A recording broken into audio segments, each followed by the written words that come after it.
ರಾಜ್ಯ ರಾಜಧಾನಿಯಲ್ಲಿ ಪೂರ್ವ ಮುಂಗಾರು ಆರಂಭವಾಗಿದ್ದು ಮಳೆಯ ಆರ್ಭಟ ಜೋರಾಗಿದ್ದು ಸದ್ಯ ವಾಡಿಕೆಗಿಂತ ದುಪ್ಪಟ್ಟು ಮಳೆಯಾಗಿದೆ. ಹೌದು, ಮಾರ್ಚ್ನಿಂದ ಶುರುವಾಗಿರತಕ್ಕಂಥ ಪೂರ್ವ ಮುಂಗಾರು ಜೂನ್ವರೆಗೂ ಕೂಡ ಇರುತ್ತೆ. ಸದ್ಯ ಈ ವರ್ಷ ವಾಡಿಕೆ ಪ್ರಕಾರ ರಾಜ್ಯದಲ್ಲಿ 25 ಸೆಂಟಿಮೀಟರ್ನಷ್ಟು ಮಳೆಯಾಗಬೇಕಾಗಿತ್ತು. ಆದರೆ ಈ ವರ್ಷ 48.9 ಸೆಂಟಿಮೀಟರ್ನಷ್ಟು ಮಳೆ ಸುರಿದಿದೆ. ಈ ಮೂಲಕ ವಾಡಿಕೆಗಿಂತ ಶೇಕಡ 98% ಹೆಚ್ಚಿನ ಮಳೆಯಾಗಿದೆ.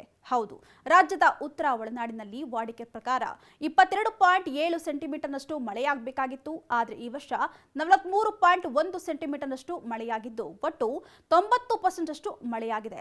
ಇನ್ನು ದಕ್ಷಿಣ ಒಳನಾಡಿನಲ್ಲಿ ವಾಡಿಕೆ ಪ್ರಕಾರ 30.5 ಸೆಂಟಿಮೀಟರ್ನಷ್ಟು ಮಳೆಯಾಗಬೇಕಾಗಿತ್ತು. ಆದರೆ 62.7 ಸೆಂಟಿಮೀಟರ್ನಷ್ಟು ಮಳೆ ಸುರಿಯುವಂತಹ ಮೂಲಕ ಬರೋಬ್ಬರಿ ಶೇಕಡ 106% ಮಳೆಯಾಗಿ ಹೆಚ್ಚಾಗಿದೆ.